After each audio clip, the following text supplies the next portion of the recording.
Hello there, and welcome to the online graduate practicum forum spring 2015. My name is Weldon Brent Roberts. I'm a graduate student in the MSIS program in the Department of Occupational Workforce and Leadership Studies here at Texas State University. My practicum is over tracheostomy care and management. Some background to go over. The purpose of this proposed practicum is to provide guidelines and protocols for critical care hospital staff in order to provide the best plan, treatment, and care of all patients with a tracheostomy. I performed this practicum at St. David's Georgetown Hospital, Georgetown, Texas. In this practicum, I proposed four learning objectives. I will have the experience to train health professionals in improving their practice of suctioning tracheostomy patients. I will have the experience to train clinical staff on how to properly care for patients with a tracheostomy and educate them on proper self-care. I will have the experience to train clinical staff on how to document properly for safety and record keeping. I will have the experience to train clinical staff on the proper dilation techniques for tracheostomy care. Try to imagine having a medical staff with less than a desirable knowledge of how to take care of a tracheostomy patient. The need for this practicum is to better educate and prepare staff to be proficient in all areas that are necessary. Here are some practicum highlights to go over for you. Important steps to safe tracheostomies. I discovered that many of the procedures learned in my undergrad experiences as a respiratory student needed to be voiced to the medical staff I was working with. To help alleviate this problem, I used step-by-step instructions to clarify what procedures to follow. This is important as it is the staff's primary duty to ensure safe and effective management of a tracheostomy. Second experience, on the right track, how to self-care. I found that in my practicum, most patients needed more than information on care of their tracheostomy. Actual involvement by the patient is very important to the successfulness of his or her recovery.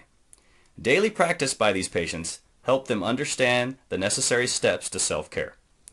Continued interactions with the medical staff using worksheets kept the patient on track to reach their goal of proper self-care. My third experience, help, equipment needed. In my experience during my practicum, a huge problem was the lack of necessary tracheostomy equipment available for use of trach care needed in the event of an emergency. Having the equipment at the patient's bedside would prevent wasted time and effort requesting or locating crucial tracheostomy equipment.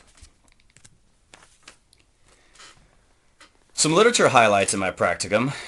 I listed three, starting with the first one, Tracheostomy Care and Management in General Wards and Community Settings. This was an article that helped me to create a guideline for patients with tracheostomies.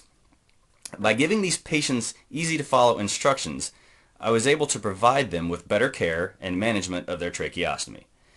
These guidelines also gave them opportunities to practice their own care, which will help them prevent complications and be successful. My next literature highlight, listed here, was a survey of directors of respiratory therapy departments regarding the future education and credentialing of respiratory care of students and staff. A number of competencies were documented that the directors felt were necessary for practicing therapists and other medical personnel. This information was taken from surveys in various hospitals. I was able to use this information to form possible questionnaires that would determine if the individuals involved are prepared to use safe practices and proper documents. This article gave strong evidence that trained personnel will be more successful than those who are not trained. And in my third literature, using the article entitled An Interprofessional Team Approach to Tracheostomy Care, was extremely useful with my goals to establish a special tracheostomy team for the hospital where I work now. Information was given that these objectives, designs, methods, and goals for a management team to help shorten a tracheostomy patient's stay in the hospital. The article gave evidence that interdisciplinary teams were more effective for both the patient and the patient's family. Next, let's go over what we call SWOT reflections. These are my strengths, weaknesses, opportunities, and threats. A strength of mine. We do not have a failure to communicate. My strongest trait is my ability to communicate. I have no difficulty in meeting new individuals, whether they be medical staff or patients. I'm fairly adaptable to any given situation, including everyday procedures and medical emergencies. I'm willing to help with any number of tasks, whether they are part of my job description or not. There's not enough time. Probably my weakest trait would be time management. Unfortunately, my mindset is that I can do more than I really can. When there is abundance of patients in the hospital, my first thought is to be on call at all times. I find myself unable to keep up with my school and personal needs as well as I should. This causes a problem because I get exhausted and worn down, which helps no one. Future endeavors. During my practicum, I have been introduced to a number of experienced respiratory therapists, nurses, and doctors that furthered my knowledge of my profession. In addition, I have experienced valuable on-the-job training, which has given me more confidence in my chosen profession. Research used in my practicum provided me with the vital data which gave opportunities to share with my fellow colleagues. I feel that I am involved in a career I enjoy and see myself doing in the future. Experience needed. As a new respiratory therapist, I realized that I must gain more experience and on-the-job training to further my abilities to be an asset to any job opportunities in the future. I realize that more clinical training will provide me with better insight in analyzing a patient's needs.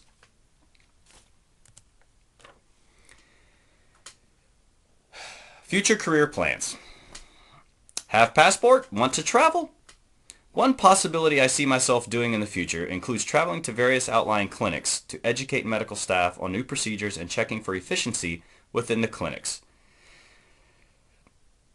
E equals MC squared. In addition, I visualize myself as being a teacher in an educational institution, assisting students to be proficient in my area of expertise. This would include clinical settings for actual on-the-job training. And finally, I'm the boss.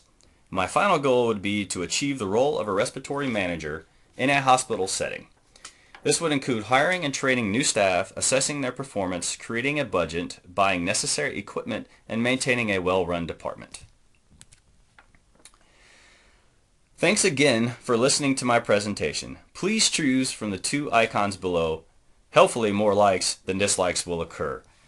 Also, please post your comments or questions in the YouTube comment section below. I will respond to your inquiries posted between April 6th and 17th through this webpage.